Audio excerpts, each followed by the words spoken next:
That is you. That is you. That no one can do it for you but you. And even though you face disappointments, even though you will experience some setbacks, it goes with the territory. You must understand that.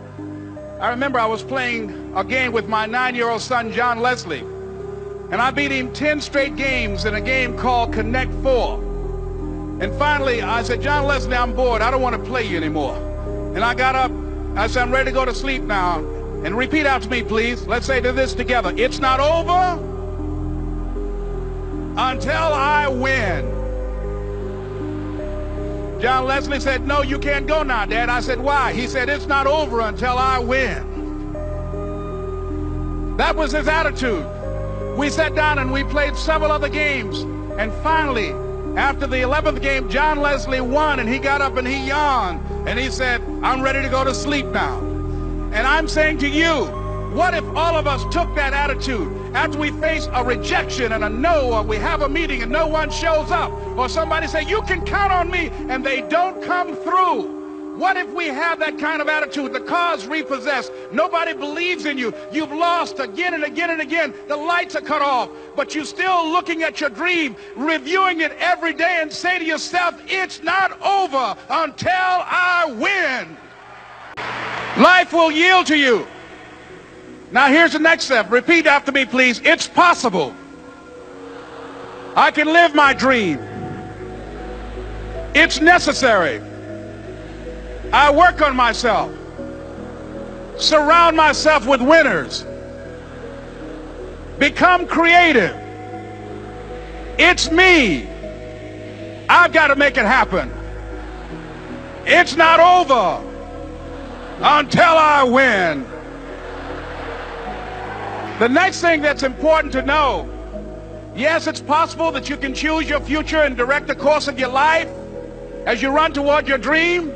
It's necessary that you have goals, that you write those goals down, that you plan, that you think constantly of how you can begin to improve what it is that you're doing. If it's your presentations, if it's your recruiting skills, whatever that is, it's also necessary that you look for ways to always find a way to pull it out when everybody else thinks that you are defeated. That you've got to take personal responsibility to know that in order to become successful, you've got to make it your personal business to do it. But the next thing, ladies and gentlemen, I want to share with you that some of you already know that it's hard.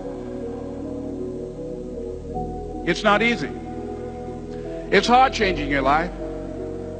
It was hard when just over 3 years ago in the Penobscot building in Detroit, Michigan, where I was operating my business, and I fell on some hard times, and I was sleeping in my office.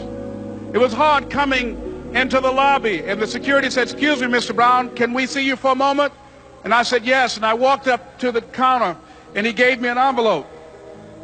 And he said, would you mind reading it here? And I opened the envelope, and the envelope was from management that said, this is an office tower. It's not a hotel. Please do not sleep in your office. And I said, excuse me, sir. I said, I just work long hours in creating my business. I'm an entrepreneur. And right now, things are bad for me. But they're not going to be this way always. And I just asked for the opportunity to continue to operate like I'm doing. I'm not trying to make this my home. And it was hard coming through the lobby. And sometimes they would laugh. There's a guy talking about becoming successful. And look at him. He's bathing in the bathroom upstairs on the 21st floor.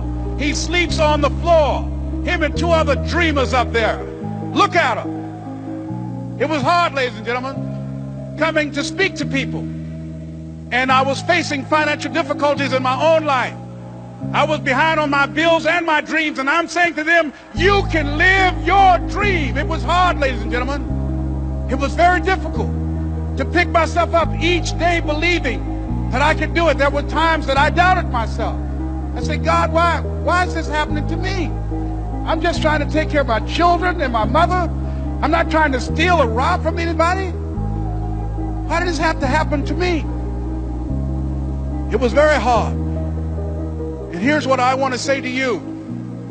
For those of you that have experienced some hardships, don't give up on your dream. No one could have convinced me by holding on, by continuing to push forward, by continuing to run toward my dream, that one day I would have my own talk show. It's a long shot, ladies and gentlemen, from Liberty City, an abandoned building on a floor, never knowing my mother or father. It's a long shot. Being here with you today in this dome in Atlanta, it's a long shot. No college training, labeled educable, mentally retarded, but I kept running toward my dream.